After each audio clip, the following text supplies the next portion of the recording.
தமிழ் புத்தாண்டு அன்னைக்கு police station வாசல்ல வந்து நான் நிக்கணும் அப்படின்ட்டு எனக்கு இருக்கு. அவர் என்ன நினைச்சிருக்காருன்னா, நான் தான் அவரை வந்து வேலையை விட்டு தூக்கிட்டேன் அப்படின்னு நினைச்சிருக்காரு. நேற்று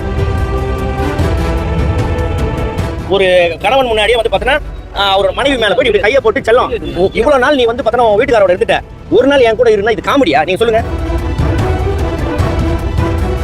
இல்லங்க, நீங்க கேட்கும் போது எனக்கு கோவம் வருது. மண்டபாளத்துல சொல்லிட்டோம், அவங்க வந்து பாத்தீங்கன்னா அவங்க விசாரிக்க போறாங்க, மத்தவங்க எல்லாரும் விசாரிக்க போறாங்க. இப்ப நான் வேணா கூட நான் ஒரு வீடியோ காமிப்பேன், ஒரு விஷயம் சொன்னல, அந்த வீடியோ கூட என்கிட்ட இருக்கு.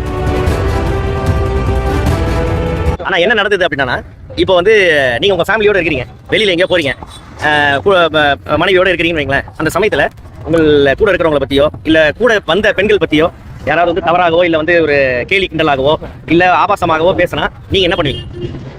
என்ன பண்ணுவீங்க? கேள்வி கேட்பீங்க. ஏன்டா அது மாதிரி பண்ற அப்படின்னு. அது மாதிரி அவர் வந்து ஒரு சில விஷயங்கள் பண்ணாரு. அதுக்கு வந்து பாத்தீங்கன்னா சேனல் வந்து என்ன பண்ணாங்க,